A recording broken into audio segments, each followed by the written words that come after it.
I've got only 4 questions that I'm going to ask our colleagues. But after they have answered those questions, then you're also free to ask them questions. They're also free to add on other things that they think will be of interest to the gathering this day. So I'll start on my far left with Dr. Masangano. You know, Dr. Masangano was the one who introduced me to extension.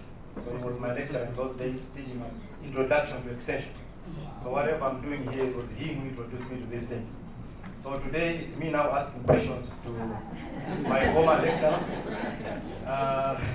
All right, so the first issue that I'm going to find out is you are representing different institutions that have got different interests in extension.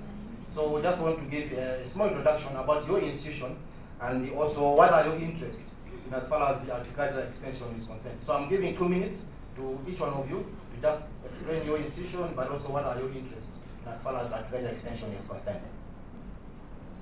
Thank you very much, Mr. Moderator, and thanks to the various presentations that have been made. This workshop has been interesting a lot. I am Charles Masangano, coming from LUANAR. Of course, as I said earlier on, I'm on the exit door. So next time if you find me with other institutions, don't get surprised. But here today, I've been requested to sit in on behalf of LUANAR. And in LUANAR, as the Master of Ceremonies has said, extension is one of the major issues that we are interested in.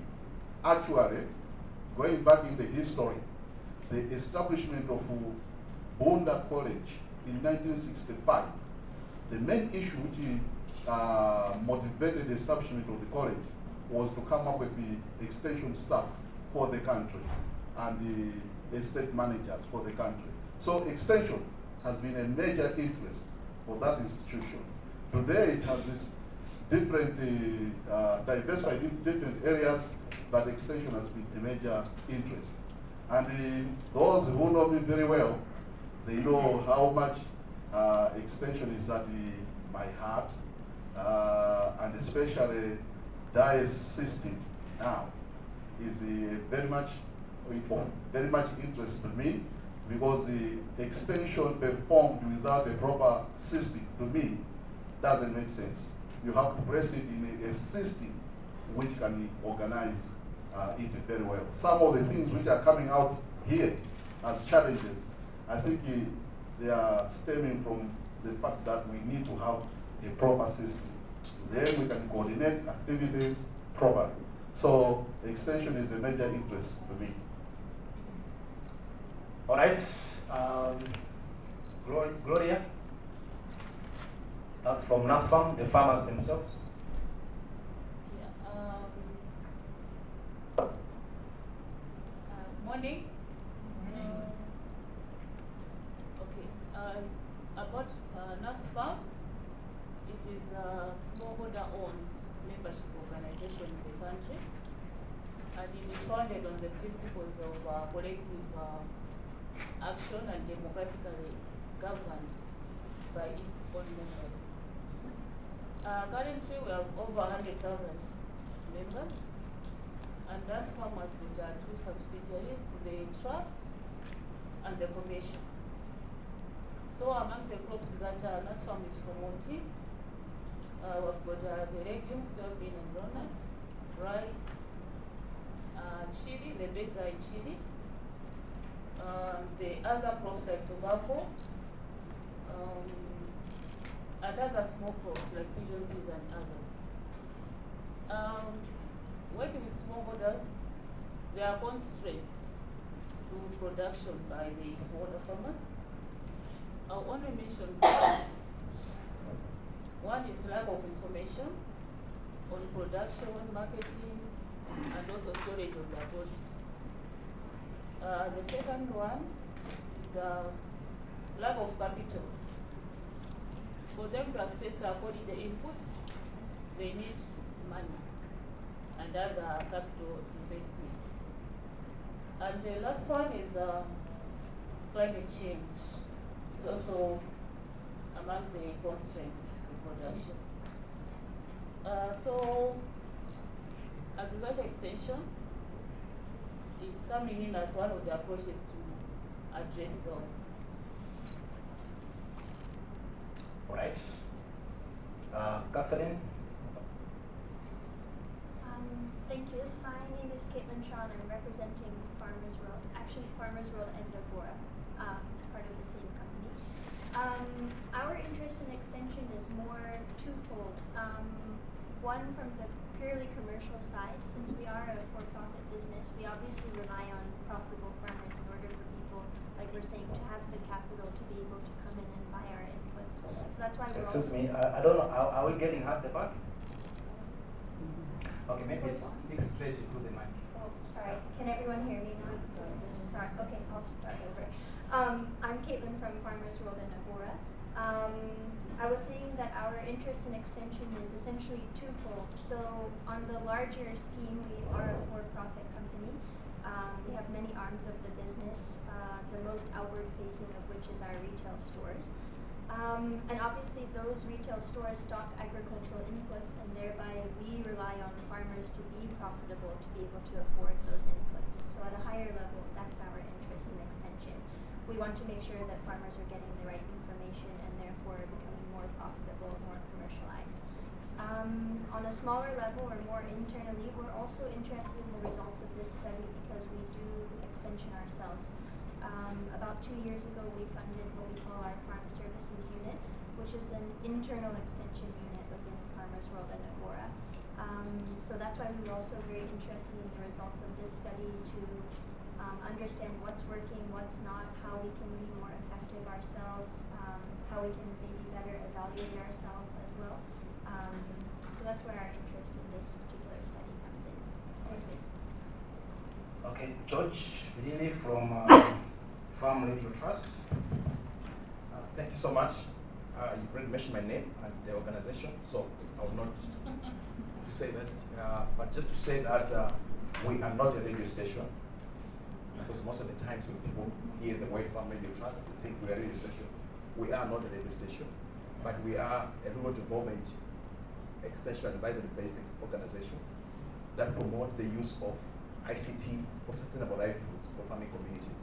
So we look at the role that ICTs play, one, in increasing knowledge, awareness, and adoption of agricultural technologies. So we're happy to be part of this discussion, and the findings that this study has brought speaks a lot to what we believe in as an organization. So we will be able to provide our reaction to the findings, but suffice to say that what the study has brought forward is the thing that we believe in, that the use of ICT acts as a catalyst to adoption of different agricultural technologies. Thank you. All right. So your name and also Okay. Thank you. Last but not least, I'm Victoria Lonje, and I'm presenting Comprehensive African Agriculture Development Program promoting agribusiness in technical education and vocational training.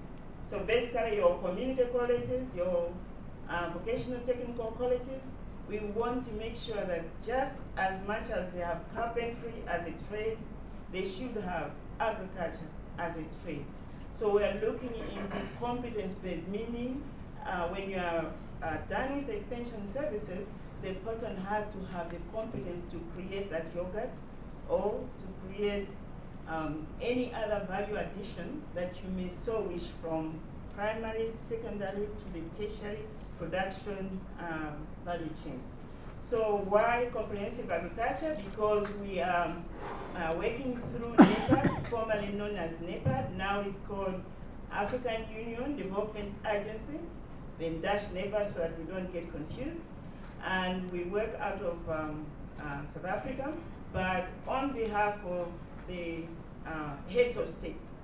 So the origin is when they meet in African Union in Addis Ababa and they ask Malawi, what is the backbone of your economy?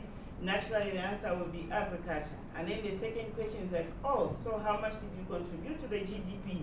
Then, wait, let me consult my technical staff. Or how many jobs did you create out of agriculture? Then they refer also, you cannot have instant statistics showing or demonstrating how agriculture is pushing the economy of Malawi. But when you ask most heads of state in Africa, they will tell you that agriculture is their backbone. So what are we trying to do? We're trying to move at policy level, institutional level, and also community level to demonstrate that agribusiness is the way to create jobs and to create wealth.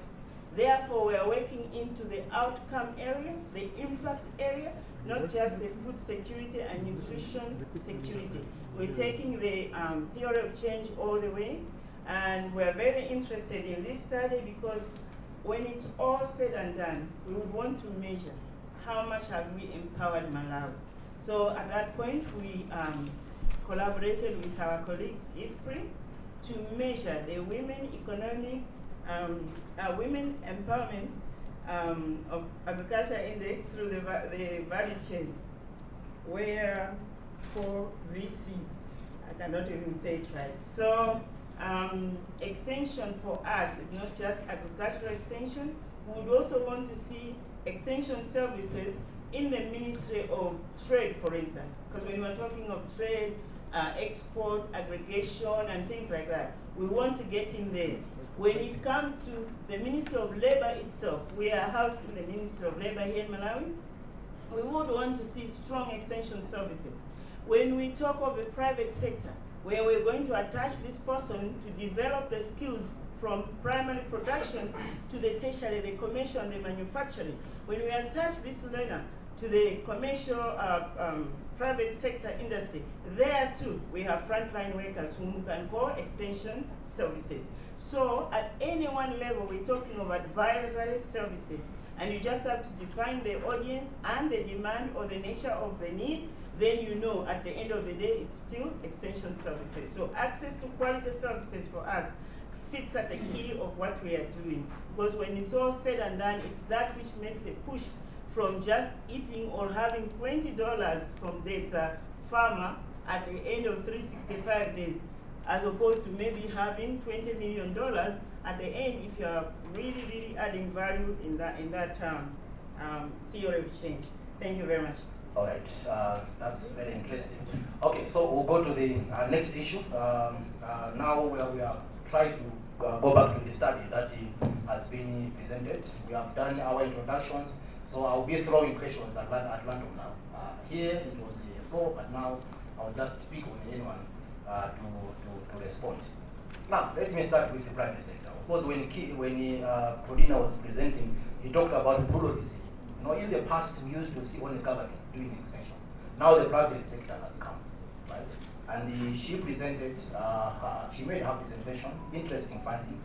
I just wanted to find out from you, Catherine, from the private sector, Farmers World and also AGOA, what are the issues that you are finding interesting from this study? What are the things that you think are very much relevant and interesting to the work that you're doing?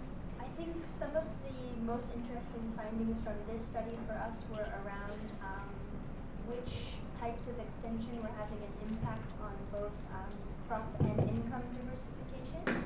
So one of the findings that I noted down was that kind of marrying both production extension and marketing extension was shown to have kind of the greatest impact on crop diversification, income diversification, and also adoption. So historically, as an inputs provider, we primarily have maybe made the, I don't want to call it a mistake, but made the mistake of focusing primarily on production extension, planting, fertilizer application, all subjects that very much relate directly to those inputs that we stock in our stores. But for the past 2 seasons, we haven't spent as much time on things like marketing extension. We end maybe at post-harvest handling and storage, but we don't usually talk about marketing extension in terms of aggregation, which is very important for a farmer's return on investment when we're talking about access to markets. So that was a very interesting finding for us, and I think would mean that we should consider increasing our marketing extension and our focus on marketing, particularly so that farmers can benefit really from what we're doing. The second one was more actually on diversifying how we send out our extension messages. Primarily this has been done directly from the extension officers themselves. So we don't use the lead farmer approach necessarily, but we haven't really utilized any other platforms like ICT or radio. These have been more for marketing reasons, to market our products or promotions, but not necessarily for educational messaging. So I think after seeing the results of the study, we could also consider putting our messages onto other platforms, maybe like Farm Radio Trust or others. Thank you. Okay, maybe just a follow-up with that. We know that you're a business, and being a business person or business people, you are only looking at value. What kind of value are you going to get from the kind of services that you're providing? I just want to find out, are you providing extension as part of business or as a part of your social responsibility? And also, if you look at the extension policy, it's talking about those that receive extension demand, they have to pay for it. I mean, there was that concept. I don't know how far they went with it. I don't know how much Farmers World is using extension as part of business or as part of providing a social service to the communities. Sure. It was always our idea as a company to provide extension alongside our products, but we hadn't done it. We've been around for about 25 years, but we hadn't actually done it until recently. One, because as we all know in this room, it's very expensive to provide extension. You're talking about many, many frontline workers and managers and consistent training, etc. So we started our unit as a corporate social responsibility, and the first few years shared that cost with public kind of sector donors as well. But we see it as having a commercial value for us. If you were to walk into a trading center, even like DESA, a farmer might have 7 or 8 formal options of where to buy inputs, and then another kind of plethora of informal vendors. And we see extension and having a face from the business in the community as being a market differentiator for us. Right now, in terms of the cost of extension, we've kept the training side for free. Farmers can come to our trainings, attend the demonstration plots, attend field days, all for free. One service that we're starting to offer at a cost is soil testing and getting back an individual soil report. So we're still trying to figure out how we're marrying those two, but we see extension having a kind of marketing or commercial value for us, definitely. All right. Thank you. In one of the slides that Catherine was presenting, I'm now with George. He talked about, she talked about physical contact with the idols as being the main source of extension provision. And you are in ICT, trying to promote the use of the radio, cell phones, and what have you. On the overall, how have you found the findings from the study, but also relating to your work? How effective do you think the use of ICT has been or is being in the provision of agriculture extension? There was also another slide that Catherine presented that talked about radio being the second best source of information for extension. So I'm going to use that slide and skip yours. I think it's the same slide. It must be the same. Okay, yeah, it must be the same slide. So, I mean, if you look at that, that radio is the second source of the agriculture extension. That speaks volumes. In 2014, when we were starting our work with Flanders, it was only NBC that was producing agriculture programs. Most of the radio stations were not using their platforms to provide extension. But we work with different actors to lobby for greater use of radio for extension. Today, there are about 35 radio stations in Malawi. There will not be any radio station that will have a radio that talks about agriculture. So that creates an opportunity that farmers are going to access information using radio to improve their livelihoods. Now, it's not just about providing information on agriculture.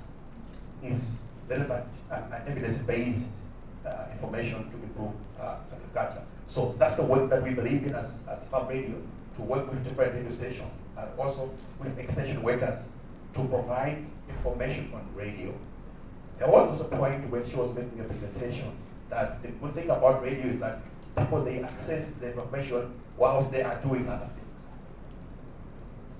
So we want to believe in this work and we want to promote that. What has gotten my attention is the slide that has some statistics about the age groups, the young women and the older group. I noticed that less than 50% of young women and young men are accessing information. And for us, that's an opportunity that we want to use in as far as the use of ICT is concerned. Because there's not even a young man who does not have this gadget called the mobile phone. So the thinking for us as a way of advancing sensation is how best can we use radio enabled by the use of mobile phones so that farmers can, or the young people can still access extension and improve their livelihoods. So it's something that we think we want to use for this study to come up with strategies and opportunities how we can upscale the greater use of information using radio. But suffice to say, radio is cost effective and we need to promote and promote for greater use for radio for extension. Thank you. Yeah, but all the same, I would like to congratulate you for the good work that you are doing. I've interacted with Farm Radio for quite some time. It's quite commendable work that you guys are doing there. Okay, so as I said, there's going to be a point where we are going to engage with the panel, but also the presentations. So just take note of the issues that are being raised. I will give you a chance at some point to ask a question. Now, let me go back to LUANAR.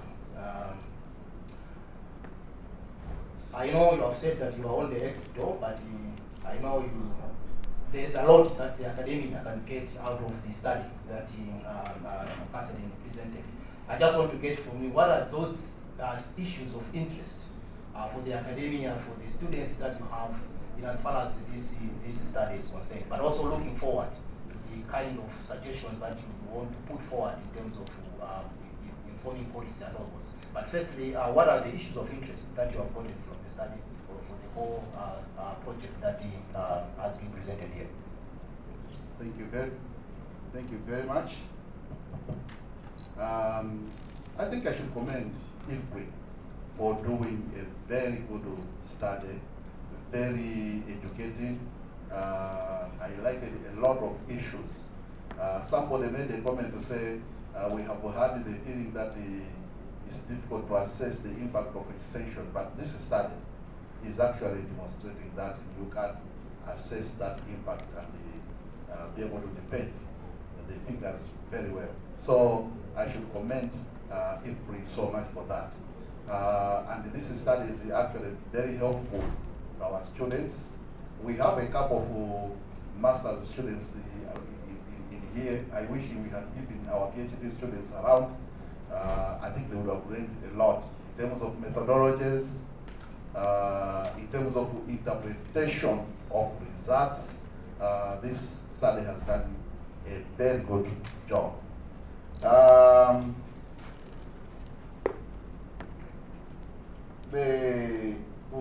A couple of issues which caught my eye, like the role of radio, which has already been said, and he did congratulate him. Maybe not only farm radio, but all the sector in ICT for the role they have played in promoting agricultural extension, helping farmers improve.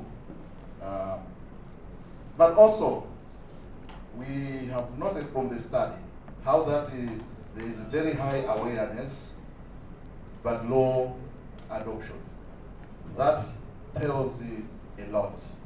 To me, I'm looking at the methodologies that we are using in Malawi, highlighting the role that the radio and all other ICTs have played in terms of creating awareness. They are very good avenues for doing that.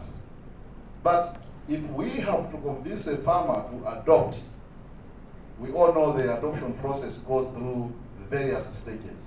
I don't think that the radio alone or the ICT gadgets alone can help us go through those stages. Awareness is just the first stage. We have to create interest in the farmer, and then once he is interested, he wants to try, and see whether what he has heard indeed works on his farm or her farm, evaluate the trial. That's when now the farmer can start making a decision to say, yes, I'm convinced, I will adopt or not adopt. Now, if you want to go through those stages, we need to be promoting the other extension methodologies as well. Things like the demonstrations are very important for farmer to be convinced, because he sees what is happening. He or she can try what we are talking about, and then can be able to say, yes, it works because I've tried it. Things like group meetings where they can be discussing the sort of issues. In fact, on the radio, there was a time where they used to encourage radio listening clubs, where they were listening and discussing those things. I think it is important to promote that, because when they are discussing, they can critique each other. It can start helping them to be moving away just from the awareness to the other stages. But still, we need these other extension methodologies to be promoted. Which means that, as it has been said earlier, the role of all the other extension service providers should be promoted, should be encouraged. Some are good at conducting demonstrations. Some are good at doing farmer field schools. Some are good at it. So in all those ways, I think we need to promote them, to encourage them.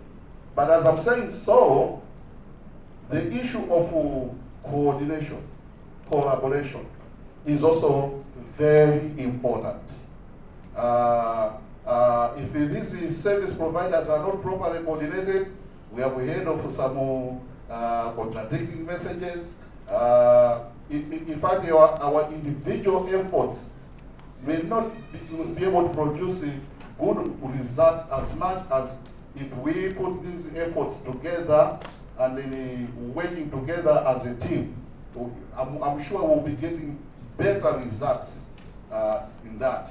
So the issue of dice, which my colleague Claudina has mentioned, should not be understated.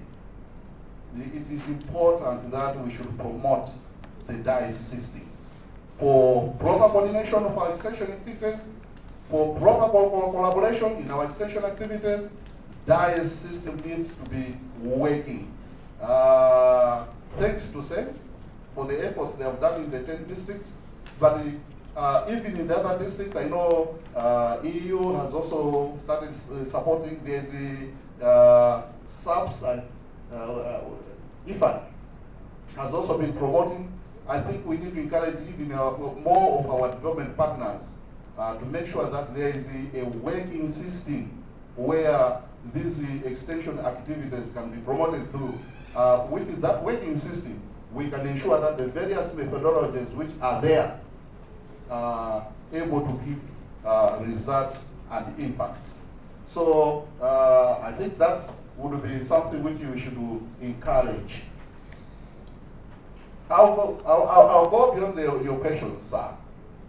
I think when Nicholas was making his comments here, he made a comment, and I'm happy that now Mr. Soko is around, because he was away when Nicholas was making it, and there is also Mr. Limbani. This comment is going straight to the Department of Academic Extension Services. We have always argued and debated. I am the chair of MAFAS, by the way. And these people have said that in terms of regulating activities in extension, they want to shy away from that. You cannot run away from that role. As a government, you are the ones who should blow the whistle when somebody is going wrong. You should be the one to say, this is the way we are supposed to provide extension activities in Malawi. That role is yours. I guess that as a department, you may wish to be reducing your role in the provision of services, because unfortunately you cannot become a referee and a player in the same game. So maybe you should give that role of provision of extension to the districts. You can ask your entities to help you in guiding the districts to do so. But ultimately, the role of regulating extension is in your hands. I wish the director of DICE was here to hear that message, but I hope you can share with him. All right. I have gone too much away. There will be other questions that you need that answer. Okay. Don't forget in your lecture. No, I'm in charge now. I'm the one sitting him down and telling him what to do. And Mr. Sogo, that was a direct rebuke from your lecture, of how you are doing things. All right. I think let me go to NASFAM. The issues of interest that you have gotten from the study.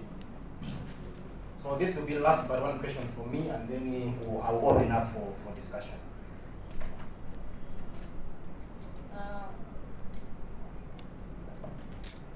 For NASFAM, on the extension, I did not expound on the extension methodologies which NASFAM is using. In addition to the lead farmer concept, we also have the digital platform, the e-extension, where we send out messages to farmers on using their cell phones. And then the farmers, when they receive the messages, the farmers are already in their club, so they discuss the messages in their clubs. And the messages contain information on crop production, climate information, livestock production, tree planting, and the farmer managed natural resource sites, beekeeping. Currently, these are the messages we are disseminating to the farmers using the SMSs. We also have demonstrations which we do in the crops we are promoting on the various technologies that are coming up. We also have radio programs which we disseminate through the community radios and also the other radio stations. We are also using the participatory integrated climate services for agriculture approach, which is such a new approach on climate information. We are also now promoting visual aids and also newsletters. We have got a farmer newsletter which we are using. Okay, maybe directly to the presentation that was made. I don't know whether there are specific issues that as NASFAM you have gotten, maybe in line with the work that you are doing, but also probably what is things that you have loved to see NASFAM maybe doing better. Direct from the presentation that you presented. Yes. Okay, I was going there. Right. It's on capacity strengthening and also information versus implementation.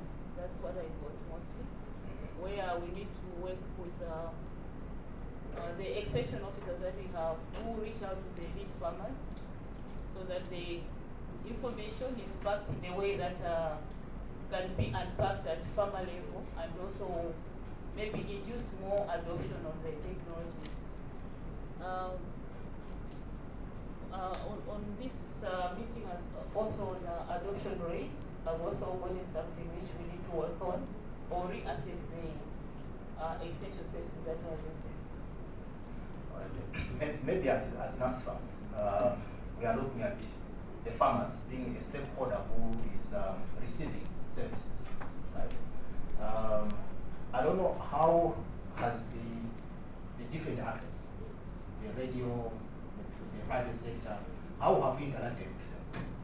Because if you look at the rest of adoption that she was presenting here, it's as a result of interaction with all these actors. So how effective has these actors been, and how have you interacted with them over time?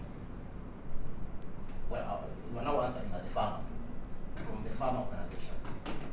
Yeah, of course, I do agree with most of the findings from the study. Because with time, okay, farmers also change. Some farmers, they may not, they take time to adopt or to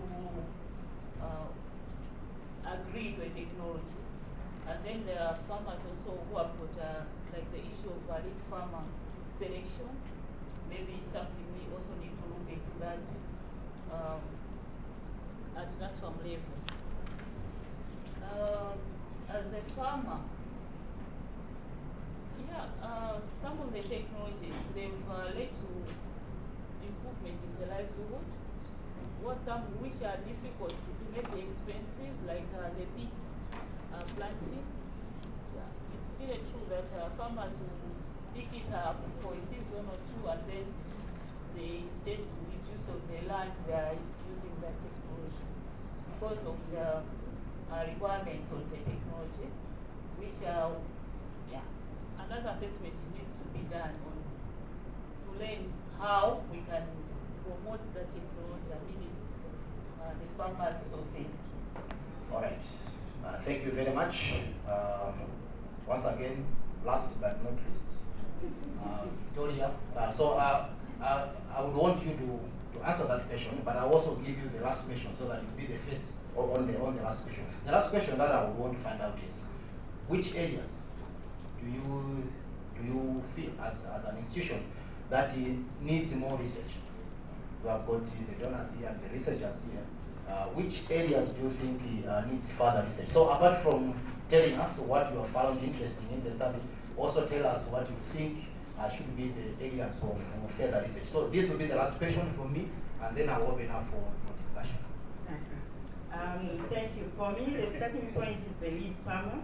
I was a bit disappointed that it was just 13% and so forth, but at national level, maybe there isn't substantial influence of having a lead farmer in the community as the next layer of extension service delivery. However, in my institution, it will still play out, because what we are trying to do is to have a pre-selection of who or which farmer we should take up to the next value chain level in order to achieve the agribusiness. So if we take a lead farmer as our first cohort or our entry point using recognition of prior learning, so it means that already when we go into Malawi, we'll find that there are pre-selected individuals whom we can start off with. And then based on that, we now start giving them intensive information, knowledge, and skills transfer using the community approaches, the community participatory, which we heard here, the one-on-one, which is our now mentor and coaching setup. We want to coach and mentor that person in that particular agribusiness venture that they are interested in. And then we also, I also want to capitalize on the group dynamics. I think we learned also that group dynamics are effective. So that one is also a very interesting finding from our point of view. And just the fact that we now have evidence-based database behind the access to information, a push on the adoption of technology, for us is very illustrative and it's very empowering, because I don't have to fumble in the dark to say which interventions will propel us faster. If we use this strategy, this setup, this audience, what can we combine? Because we have also heard that combination is key. So I'm putting all that together and I feel very empowered and I feel privileged having been a part of this validation dialogue. Weak implementation and M&E playing into coordination issues. I find that key. Partly I'm also like on the development partner side, because in the Ministry of Labor where we sit, skills development, the development partners, they are not organized. We still start getting to where we can now have a grouping where maybe we can meet once a month, so that the funding itself is coordinated. The thematic development of where are we taking this agribusiness should be coordinated and of a synergy type from the word go. And that in itself puts in an M&E that is also tight based on the source of funding and the thematic areas that have been prioritized as a development partner interfacing with Malawi, instead of coming in piecemeal, because we've realized that extension services are in various sectors and at various levels. And our project is also very interested in taking these extension services as a formal way of making money. So the advisory services should, at the end of the day, earn me money. If I've done so well at creating what I'm creating in a certain value node, I should be the most credible extension service delivery person or channel. So I don't have to only work with the agriculture extension production structure. I, at wherever level I am, should also be relied upon to transfer the knowledge, the skill, and so forth. Finally, it's the platform of the mobile apps and the mobile phone, because we want to go into digital skills transfer.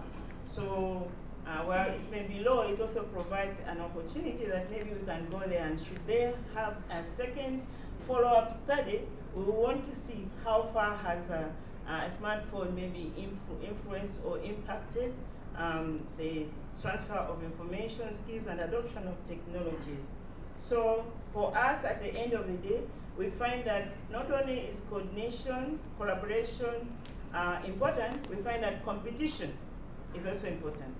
The way the funding is set up in the African Union, the member states, is that such that if Zambia is drawing on the budget and Malawi is slow on its agribusiness budget, then Zambia will draw part of what was initially earmarked for Malawi. So that if we have the same culture, the same people, the same climate change issues between Zambia and Malawi, how come Zambia is ticking, Malawi is not? We find that gender makes a business sense.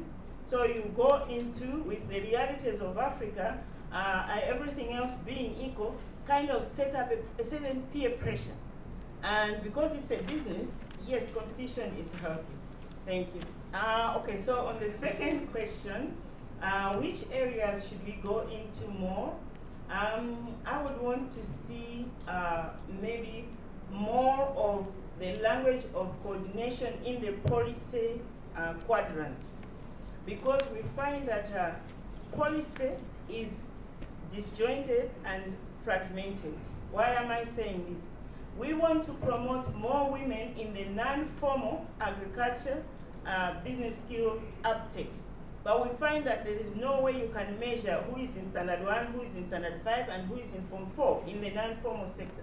And even if they did something well, who is to qualify them? Who is to certify them? There's no common language. And then we find that most of the issues that we do are intersectoral, meaning you have to have the PS agriculture, PS labor, PS gender, PS trade, and PS education sit in one room. But the way we are organized right now, it becomes very difficult for the sectors to operate meaningfully. So can we integrate? Because we find out that the theory of change hinges on 4 quadrants: individual change, system change, relationship change, and cultural change. So if all these 4 are not being handled together, it's very difficult to move to the second level of implementation. Maybe that's why we find that implementation is weak, monitoring is weak, because at the top it's not as tight as it ought to be. Thank you. All right, so we'll move on the line. So just if there are any issues that you think needs further research, if you don't know, you do not have, it's fine. But which other areas can you guide the researchers in terms of further research? Thanks. My point is, the way we think is that ICTs are not here to replace the traditional extension of face-to-face, but they're supposed to be used to complement, but also in integration with the face-to-face. So that needs to be understood. And from the discussion, I think ICTs are being seen as a platform for passing on or sharing information. But there's a lot that can be done using ICT in terms of accessing service and not just providing information. So what I see as a missing link in the study is what role can the ICT play in providing the service and not information? Going beyond information but provide the service. People can access market information, people can sell using ICT, so we need to look at that. But one other striking thing for me is that presently we have over 8 million people who owns mobile phone. And then when you look at the statistics, people who access information using the mobile phone is less than 10%. And yet 8 million people have mobile phone. The question for me is, what is it that we're missing from farmers not to use mobile phone as a platform for accessing information? Maybe we need to ask ourselves, what type of information do we need to provide? Maybe that would attract people to access the mobile phone. So if we can do an analysis and further research in that area, that would be very useful. Thank you. Okay. Catherine?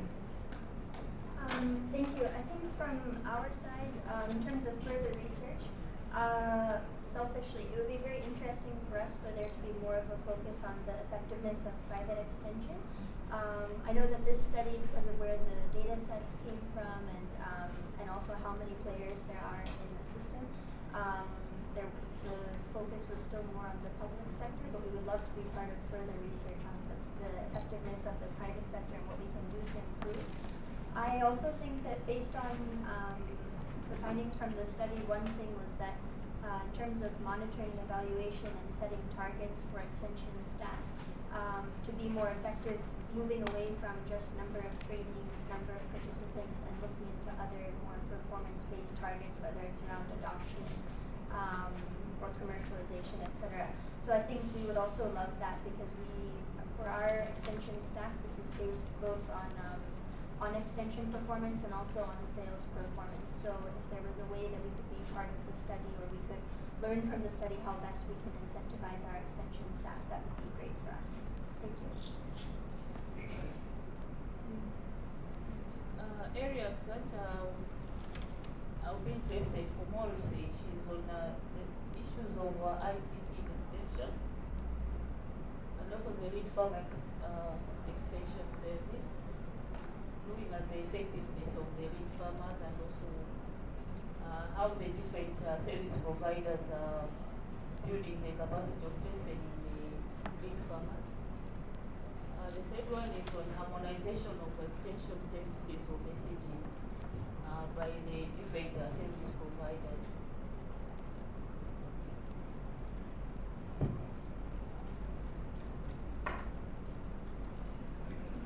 Yes. Thank you very much.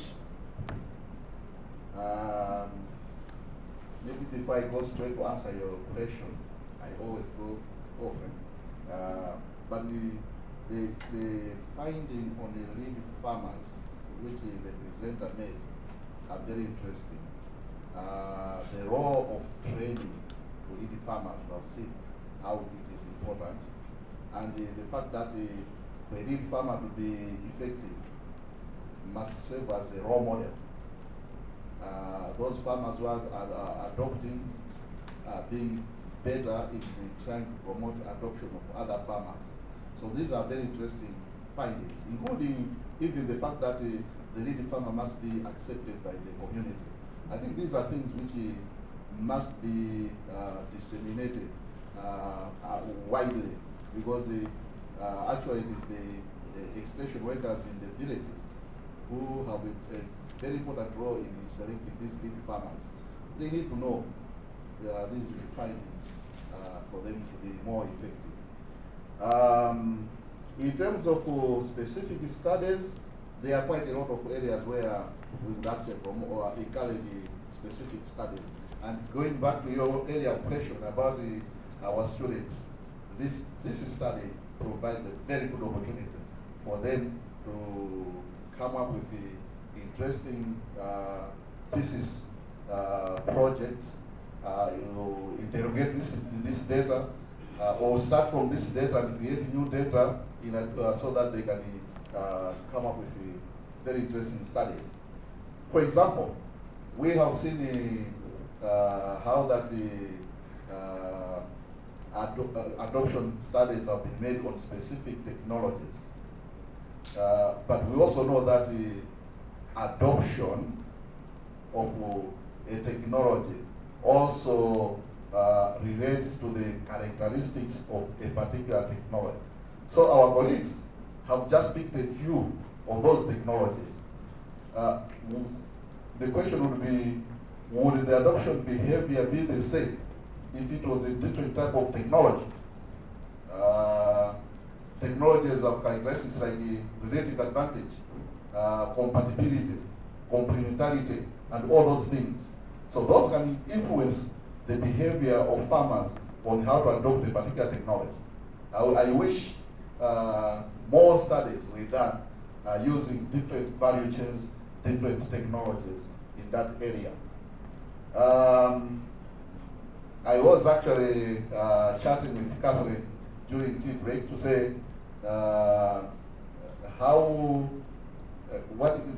have you tested DICE in this study? Because from the results, it was basically at the lowest level where we're talking about facts, model villages. But what about the higher level structures of DICE? How are they playing in this?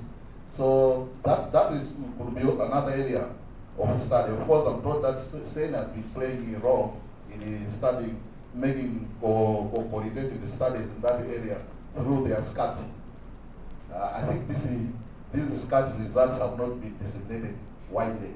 So for SANE, I think it would be nice to disseminate them more widely so that they can be used. But that is another opportunity where more studies can be done.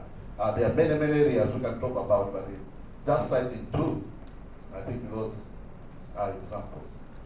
All right, thank you very much. Let's give a round of applause for the panelists.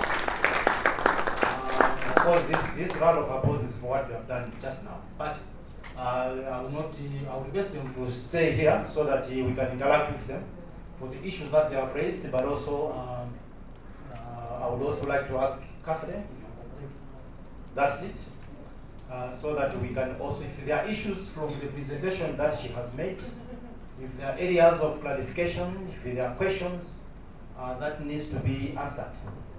Of course, I would have also loved if the extension guys from DICE are also here, but if there are any questions for DICE, I think they will answer while we are sitting.